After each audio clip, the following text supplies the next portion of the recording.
Pues sí, aunque parezca increíble, Marlon N., el presunto feminicida de Montserrat Bendímez, está buscando zafarse de la cárcel otra vez. Resulta que este personaje, que ya lleva 3 años preso desde que se entregó voluntariamente en junio del 2022, Por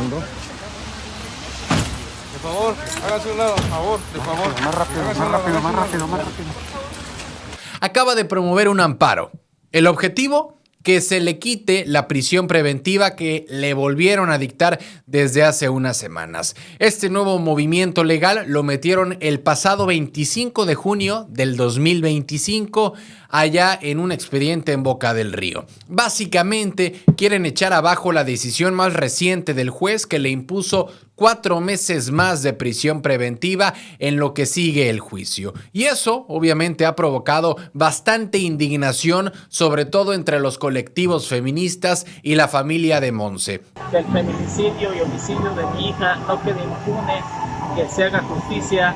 Le pido al fiscal general de la República, Alejandro Gertz Manero, que por medio de todos los fiscales del país.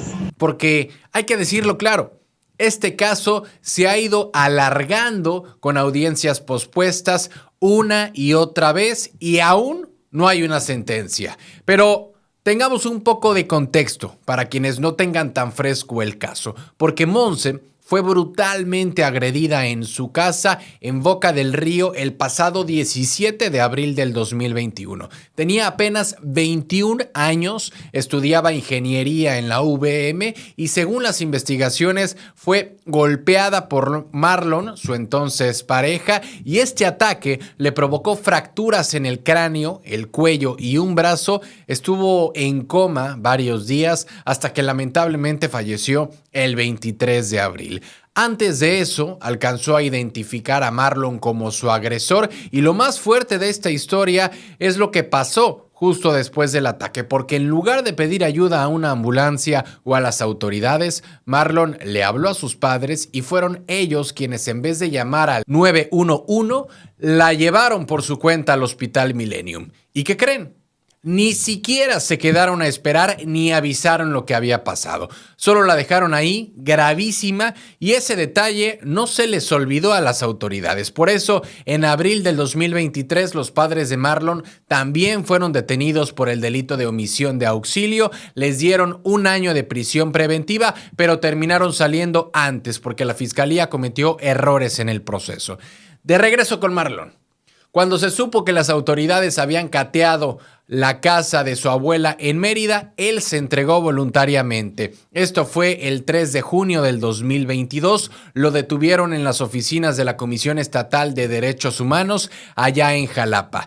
3 días después fue vinculado a proceso y desde entonces está en el penal de Playa Linda en Veracruz. Y aunque ya han pasado más de 3 años, todavía no hay una resolución. En el 2024 le renovaron la medida cautelar por 1 año más y en marzo de este año le volvieron a dictar prisión preventiva, pero ahora por 4 meses más. ¿Y qué hizo su defensa? Pues metió este nuevo amparo para que lo dejen enfrentar el juicio en libertad. Su argumento es que ya se pasó del tiempo original y que se está abusando de la medida.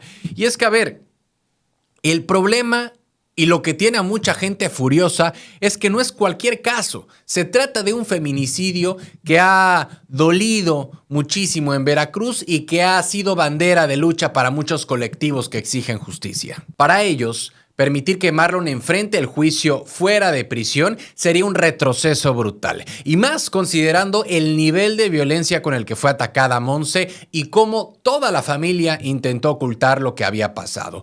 El juicio, por cierto, sigue estancado. Varias audiencias se han pospuesto y hasta abril de este año no había sentencia.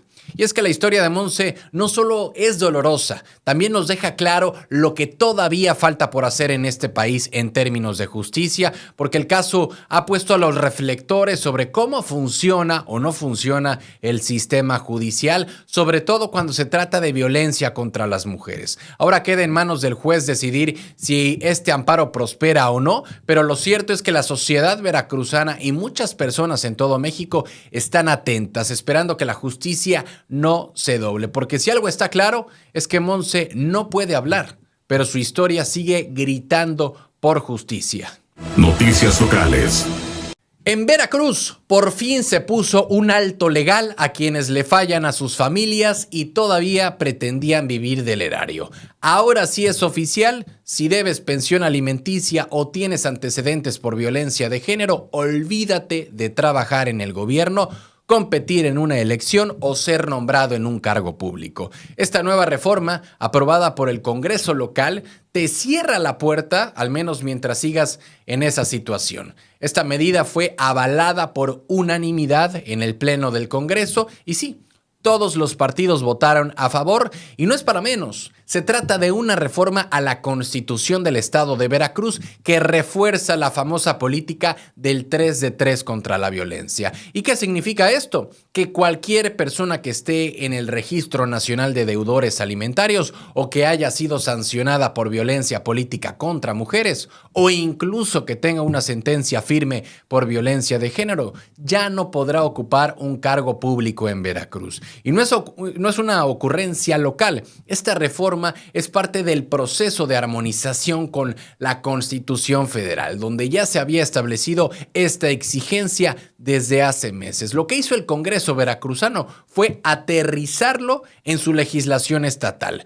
Las impulsoras del cambio fueron varias diputadas de diferentes partidos. Estamos hablando de una Tania Carola Viveros, de una Doreni García Cayetano, de Astrid Sánchez y de Montserrat Ortega. Todas coincidieron en lo mismo. Hay una violencia estructural que muchas veces se normaliza desde el abandono económico a los hijos hasta el abuso político contra mujeres. Y eso no puede seguir pasando sin consecuencias.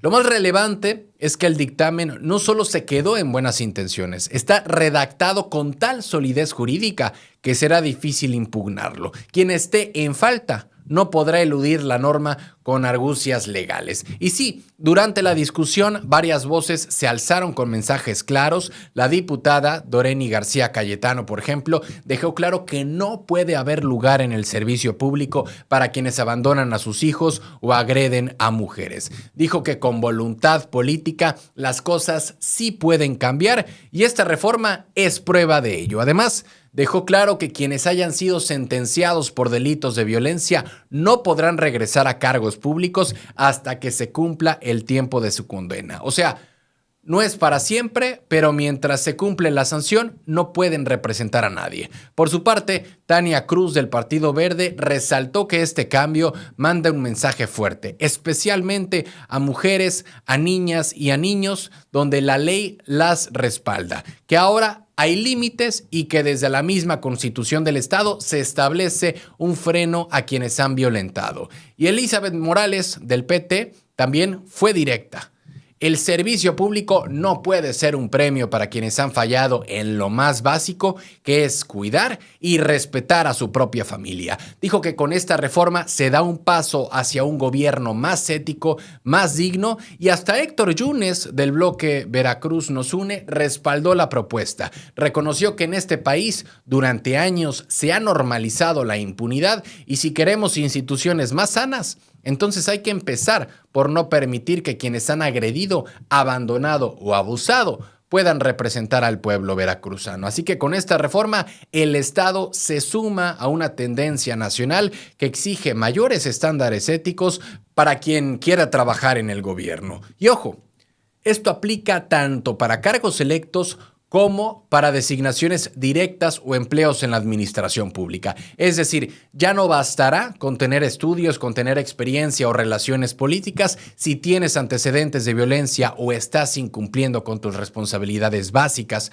como padre o como ciudadano, simplemente no puedes estar en el servicio público. Así que este cambio no solo es legal, también es un cambio simbólico. Le dice a la sociedad que el gobierno no será más un refugio para personas que han fallado en su vida personal y quien quiera servir primero debe ser congruente con lo que representa. Justicia, moralidad, ejemplaridad. Esta vez el Congreso de Veracruz se puso serio y se puso parejo. ¿Cansados de las mismas noticias de siempre? Con los mismos de siempre. Aquí lo contamos sin rollos, directo y diferente. Dale click a la campanita, suscríbete y entérate de lo que de verdad está pasando en Veracruz y en la política.